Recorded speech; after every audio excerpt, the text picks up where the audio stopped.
আমরা বুঝে গিয়েছি তারেক রহমান দিয়ে বাংলাদেশে পরিবর্তন সম্ভব নয়। আমি আপনাদের লিখে দিয়ে গেলাম, আজকের এই কথা 6 মাস পরে আপনারা আমাদেরকে খুঁজবেন যে যারা পরিবর্তন সম্ভব নয়, কোথায় আছো, চলো একসাথে যুদ্ধে লড়ি, রাজপথে লড়াই নামি। আমি সেই দিনের জন্য প্রস্তুত হতে বলছি। অন্তরের মহল আমরা খোঁজ পাচ্ছি, সরকার দেশ চালাইতে অনেক কষ্ট হচ্ছে। যত দুনিয়ার খারাপ লোক, এগুলো হলো তারেক রহমানের মন্ত্রিসভায় জায়গা হয়েছে। যত খারাপ লোক, এগুলাকে দেখবেন বিভিন্ন উপজেলা প্রশাসনে বসানো হচ্ছে।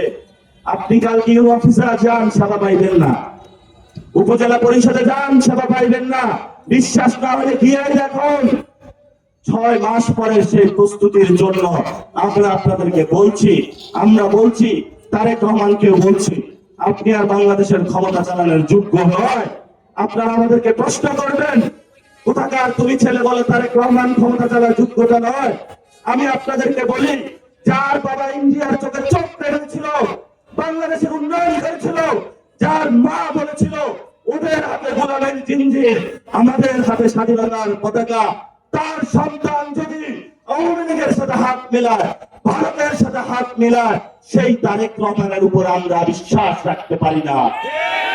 স্বাধীনতার প্রশ্নে আপনি কার সন্তান সেটা আমাদের দেখার দরকার নাই।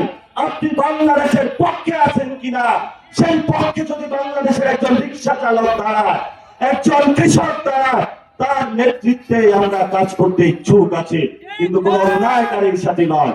এই আহ্বান জানিয়ে ভালুকা আপনারা একজন চেয়ারম্যান নির্বাচনে, আপনারা লোকাল গভর্নমেন্টে সবাই ভোট দিতে চাইবেন। কাকে ভোট দিবেন জানি না, তবে বিএনপি কাউকে ভোট দিবেন না। একবার প্রতারণার শিকার হয়েছে, নেড়া একবার বেল তলায় যায়, 2 বার কি নেড়া বেল তলায় যায় না। দেখবেন উপজেলা পরিষদ নির্বাচনে, বিভিন্ন স্থানীয় নির্বাচনে আপনারা এই ফখরুদ্দিন গ্যাংয়ের বিরুদ্ধে ভোট দিয়ে আসেন। যেখানে বিএনপির প্রার্থী, তার বিরুদ্ধে ভোট দিয়ে আসেন। এই সব চান্দাবাজদের গতিতে দেখবেন পরের দিন আগুন লাগিয়ে যাবে।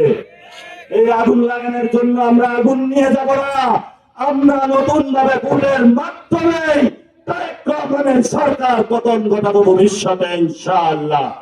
আমাদের একজন প্রার্থী আছেন, আমি যে কোনো প্রার্থী ঘোষণার আগে সিলেক্ট করে আনি, এই ভাই কি কোনো চাঁদাবাজি দুর্নীতি করেছে? আপনারা যদি এখানে কেউ সাক্ষ্য দেন, তাহলে এখন প্রার্থীটা ক্যান্সেল করা হবে। যদি না হয়ে থাকে, আপনারা ভবিষ্যৎ বাংলাদেশে ওনাকে ভোট দিবেন।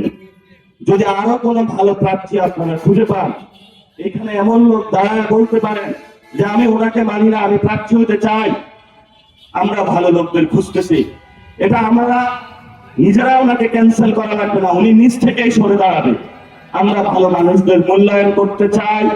আগামীর সংসদ নির্বাচনের জন্য তারেক রহমান অলরেডি ইঞ্জিনিয়ারিং শুরু করে দিয়েছেন। গতকালকে একটা বাংলাদেশে খুবই বাজে কাহিনী হয়েছে। একজন ব্যক্তি বিএনপির রাজনীতি করেছে, তাকে নিয়ে অতিরিক্ত সচিব বসানো হয়েছে ইলেকশন কমিশনে। 3 বছর পরে তাকে সচিব বানানো হবে। সাংবিধানিক একটা প্রতিষ্ঠান, যেখানে হলো দলীয় লোক বসানো হচ্ছে। আমি অনেক সাংবাদিক, বুদ্ধিজীবী, বাংলাদেশের যারা প্রশাসনে আছে, তাদের সাথে কথা বললাম যে শেখ হাসিনা কি এই ধরনের কাজ করেছে? বলে যে শেখ হাসিনা এই ধরনের কাজ করার সাহস পায় নাই, জিয়াউর রহমানের পুত্র তারেক রহমানের হাত দিয়ে এই ধরনের কাজ হচ্ছে। লজ্জা আপনার জন্য। আমরা আপনাকে বলবো, আপনার জন্য লজ্জা ছাড়া বাংলাদেশে কিছু নাই।